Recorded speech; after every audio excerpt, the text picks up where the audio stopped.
So hello everyone, this side doctor S के सिंह और मेरे साथ है उदय। और उदय का नंबर जो है 700 है आउट ऑफ 720। कमाल का प्रदर्शन है। और मज़े की बात ये है कि उदय जो है फर्स्ट अटैम्प्ट में, अभी इन्होंने क्लास 12 का एग्ज़ाम दिया है और फर्स्ट अटैम्प्ट में इतने अच्छे मार्क्स लेके आए हैं। तो आज आपको ये कहानी सुननी चाहिए। जो बच्चे फर्स्ट ईयर ड्रॉपर हैं, सेकेंड ईयर ड्रॉपर हैं या 12th के एग्ज़ाम दे रहे हैं, उनके लिए उदय एक बेहतरीन एग्ज़ाम सेट हो रहे हैं।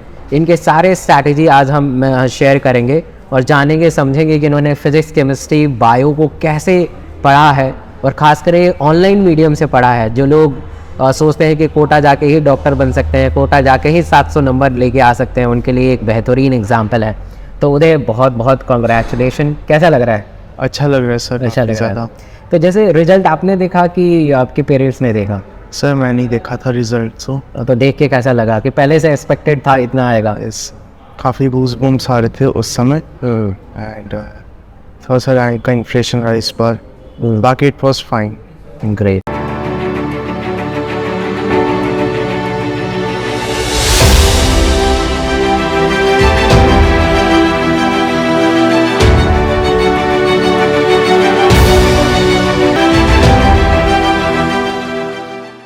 तो उदय, मतलब कि आपने फर्स्ट अटेम्प्ट में किया तो शुरू से प्लान था कि डॉक्टर ही बनना है? यस सर, मेरा 10th से ही प्लान था कि मेरे को डॉक्टर बनना है। अच्छा। I was inspired by our family doctor, जो कि काफ़ी मैं नीचे से एक फार्मर फैमिली से उठ के काफ़ी ऊपर तक पहुंच चुके हैं। Great great great. I was very inspired. Great great. तो 11th में जब आप आए तो 11th में आके आपने क्या, मतलब कैसे, आपका स्ट्रैटेजी क्या था फिज़िक्स को पढ़ने के लिए? 11th में sir strategy was very clear, क्योंकि पेपर 3 hours 20 minutes का ही होता है। तो I assured whenever I do questions, मैं कम से कम 3 घंटे लगा के बैठे रहूँ अपनी कुर्सी टेबल पे और फिज़िक्स के क्वेश्चंस करूँ जितने मैं कर सकता हूँ उन 3 hours में। मैं उससे पहले उठता नहीं था, क्योंकि इट इज़ वेरी इंपॉर्टेंट कि हमारी कंसंट्रेशन उस टाइम लैप्स में बनी रहे। जैसे आप जब केमिस्ट्री पढ़ते थे तो अगर कुछ डाउट आते थे तो डाउट को कैसे सॉल्व करते थे यहाँ पे? डाउट सॉल्व अपने अनअकैडमी से ही कर लेता था। वहाँ पे कॉन्सेप्ट्स काफ़ी क्रिस्टल क्लियर आउट हो जाते थे, तो इतनी कुछ दिक्कत नहीं आती थी इन जनरल। Great great. तो जैसे रहता है कि भाई लोगों का प्रेशर रहता है कि बोर्ड को भी फोकस करना है, साथ के साथ अपने नीट को भी फोकस करना है। तो आपको क्या लगता है कि बोर्ड की पढ़ाई और नीट की पढ़ाई अलग अलग होती है क्या?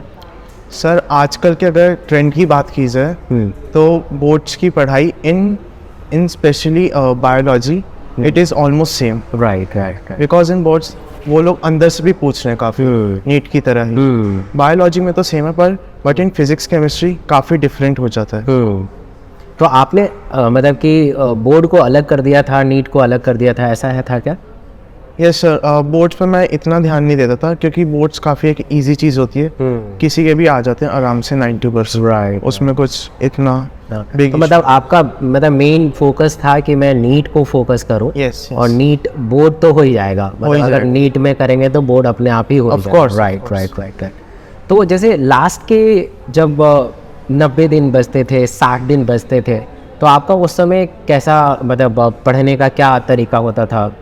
सर इट वाज लाइक कि मैं जब भी एनसीईआरटी मैंने मतलब इन 2 सालों में पढ़ी है, मैं जब भी वो पेज पढ़ता था एनसीईआरटी का, मैं उससे क्वेश्चंस बना लेता था एट इट स्टॉप, और इन द मार्जिन जहाँ पे भी मेरे को जगह मिला और उसे नोट डाउन कर लेता था। राइट। तो फिर एंड में वो क्वेश्चंस मेरे बहुत काम आए, क्योंकि वो मेरे ही बनाए हुए थे। तो एक फ्लो बना होता था, और एक फ्लो में मैं विद इन 1 hour, चाहे जितना भी बड़ा चैप्टर हो, इकोलॉजी का हो, ऑर्गेनिज्म एंड पॉपुलेशन हो, बहुत इजीली हो जाता था 1 hour में उन क्वेश्चंस के जरिए। Great great. तो मतलब बेसिकली आप लास्ट के टाइम में मॉक टेस्ट ज़्यादातर देते थे? Yes yes, everyday 1 mock test. Everyday 1 mock test. और उसको एनालिसिस भी करते थे? Yes, analyse. I also made a mistake notebook from the starting of 11th class. Great great. तो उस मिस्टेक नोटबुक में आप देखते थे कि क्या मिस्टेक कर रहे हो, उसमें note down? Sir not only mistakes, section B में 5 सवाल होते हैं जो बच्चा नहीं करता है, मैं उन्हें भी करके देखता था, और अगर उनमें नहीं आते थे मेरे को कोई सवाल, तो मैं उस मिस्टेक नोटबुक में लिखता था, क्योंकि वो भी एक तरह से आपकी मिस्टेक ही है। Great great. तो अब हम थोड़ा सब्जेक्ट वाइज चलेंगे। बायो एक बहुत बड़ा मतलब रोल प्ले करता है, 360। तो बायो में आपके कितने नंबर आए हैं? बायोलॉजी में sir I score 355। 355, that's a great.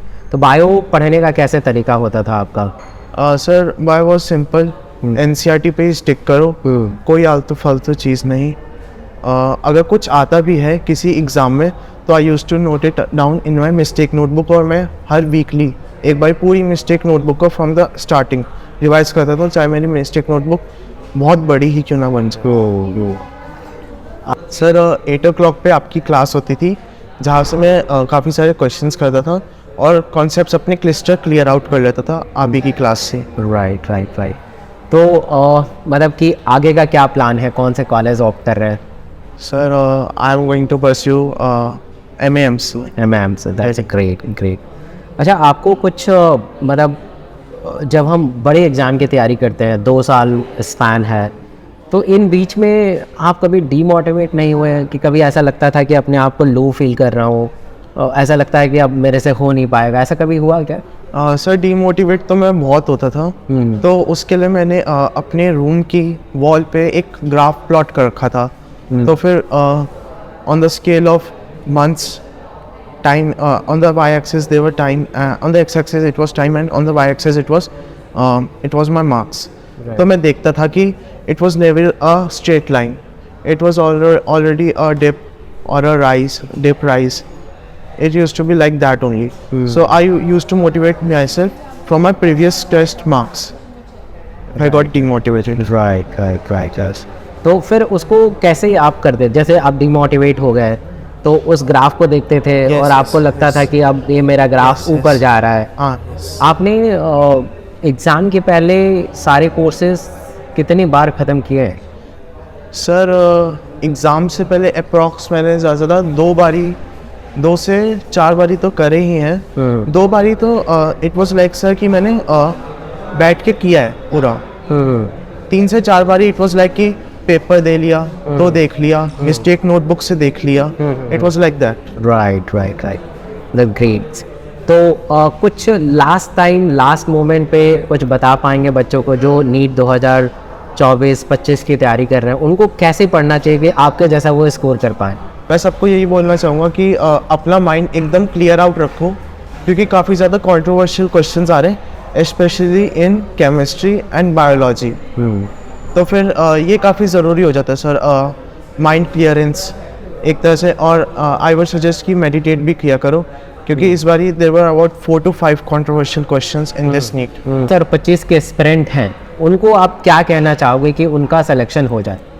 Sir मैं उन्हें यही कहना चाहूँगा कि अपना बिल्कुल माइंड क्लियरेंस रखो, क्योंकि इस बारी भी 4 to 5 कंट्रोवर्शियल क्वेश्चंस आए थे, इन specially chemistry and biology.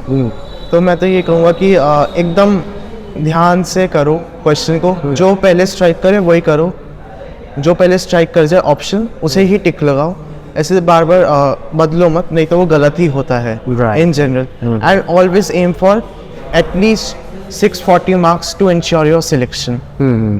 Right. अच्छा, जैसे क्या होता है कि कई बार ऐसा होता है कि हर किसी के मार्क्स नहीं आते हैं, उनके उतने क्राइटेरिया तक नहीं पहुंच पाते हैं, तो उनको क्या करना चाहिए? मतलब उनको जैसे ड्रॉप लेके और कैसे बेहतर तरीके से कैसे करना चाहिए? Sir best thing is you should take a partial drop, उससे बेटर और कुछ नहीं है।